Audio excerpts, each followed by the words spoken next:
I'll tell you right now, there's nothing that wakes you up faster than buying your first house, and within a few hours, having someone try to steal it back from under you.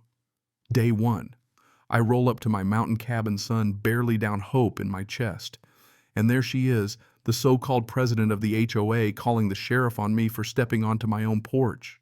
That was the moment I realized this wasn't a misunderstanding, this was a trap, and I wasn't the first they'd tried to pull it on. The drive up Elk Ridge Road that evening felt like moving through the set of an old western shadows, swallowing the valley, my old truck huffing up one last hill before stalling out in front of my cabin. 3 winters had battered that house, but it still stood there like a prize fighter refusing to hit the mat. I opened the door boots, crunching on gravel, breathing in air that tasted like pine needles and cold stone. But something was off. Right away I spot this white, perfectly crisp notice nailed to the doorframe like it had just come from the printer that morning. Bold heading, Elk Ridge Preservation HOA Temporary Stewardship Order. My heart sank a little. There was nothing about an HOA when I bought this place.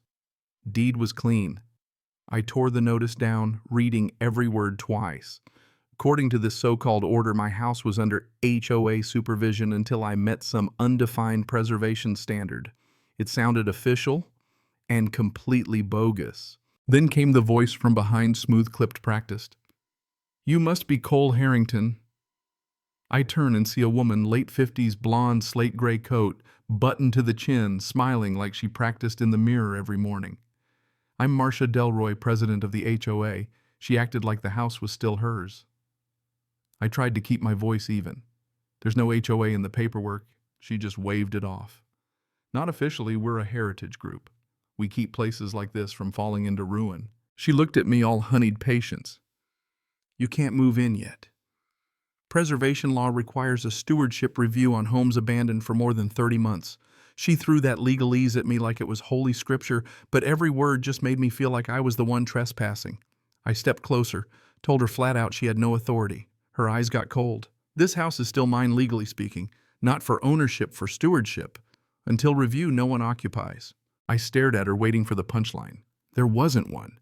All the months I'd spent searching, saving every penny, dreaming of a new start, it crashed right there against her smug expression. I didn't say another word, just pushed past her and opened the door. She gasped, voice sharpening. "You'll be in violation of the stewardship order. I'm entering my own house," I said, stepping inside.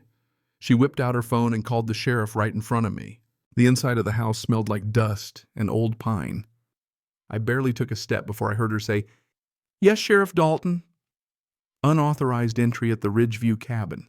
The new buyer refuses to comply." She looked right at me, not even pretending to hide it.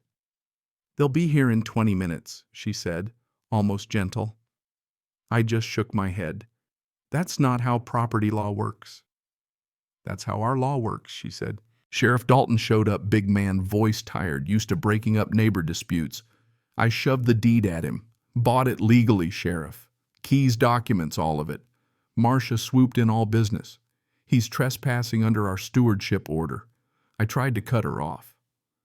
"There's no authority here. No freeze." Dalton put up a hand. One at a time. He took my deed, looked it over, thumb on the notary stamp. I caught a flicker of sympathy. Then he turned to Marcia. "You filed a caretaker claim." She smiled. "We've cared for this home for months. No owner can occupy until review." He exhaled. "Civil matter. I can't remove him, and I can't remove you either. Document everything." He handed the deed back and left. I thought that was it for the night. It was only the opening shot. Next morning, the pounding started, 3 sharp knocks. Sheriff's deputy this time. Illegal occupancy again. I held up my deed. She barely looked. "I have to log the call." She left. 5 minutes later, Marcia was strolling past like she was checking on her roses. By noon, another cop noise disturbance. At 3, unsafe heating. By sunset, 6 visits. Every cop polite but clearly fed up. By day 2, I could time the calls by the hour. By day 3, it got personal. That white SUV kept circling volunteers, snapping photos of my truck. Someone left a bright orange violation for unauthorized woodpile placement.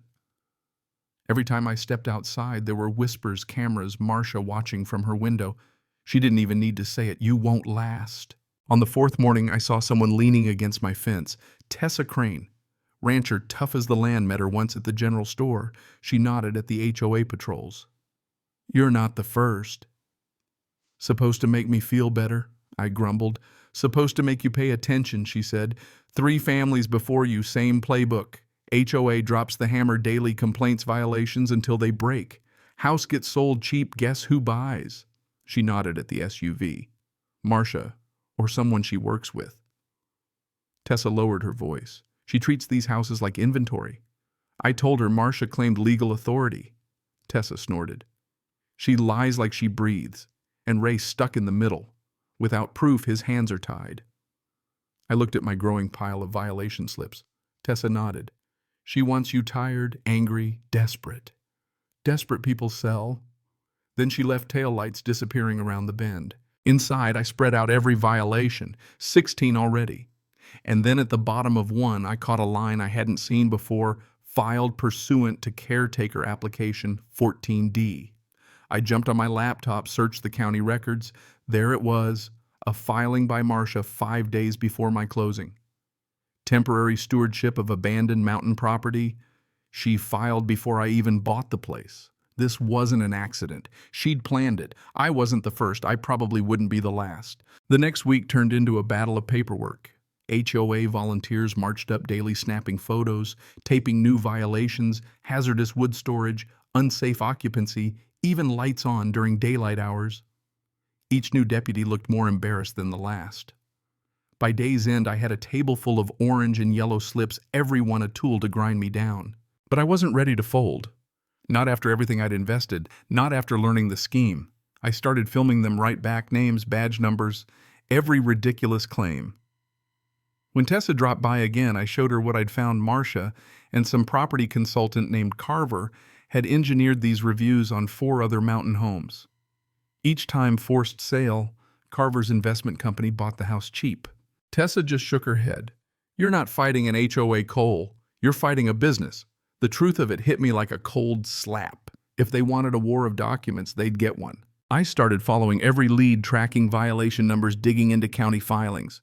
Found a string of attachments on Marcia's application recommendations for immediate site review consultation required with Carver, then a chain of emails about opportunity timelines. It was a playbook pressure the owner force a sale scoop up the land. I copied everything, built my own binder. Every day brought more harassment, another warning, another cop, another smirk from Marcia. Then one morning, silence. No calls, no volunteers. Instead, 3 new cameras installed on utility poles outside my house. Marcia called it ensuring community safety. I filmed every lens, every patrol, every word. I was done hiding. That afternoon, Tessa came by, voice low. They'll escalate. They always do when they feel power slipping. I'd already started looking for a lawyer. That night I couldn't sleep, half from nerves, half from anger. But the next morning I was at a Denver attorney's office, binder in hand. Evan Blake. The lawyer flipped through my documentation in silence. When he hit the email chain between Marcia and Carver, he just shook his head. This is systematic. It's run for years because no one challenged it with the right tools. He said the caretaker statute they were abusing didn't even apply to owner-occupied homes. They have no authority, he said. But they're behaving as if they do. That's the danger. He started drafting a motion to void Marcia's claim, which would trigger a county review and freeze her power. She'll escalate, Evan warned, but keep documenting. Everything. Back home, the HOA ratcheted up the pressure, unmarked trucks creeping by, more violation notices, mysterious warnings stuffed under my door, but I kept building my case now with the sheriff's attention too. Ray Dalton wasn't on my side, not yet, but he started asking questions.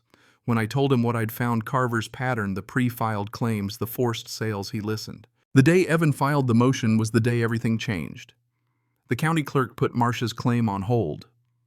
The next time the sheriff showed up, he told me quietly, "There's an irregularity in her filing. We're to stand down on enforcement." Marcia lost it. Stormed up my drive, tried to shout me down in front of Dalton. He wouldn't budge. Word spread quick. Neighbors I'd never met started coming around, curious, wary, finally asking the right questions. Is it true the county's investigating the HOA?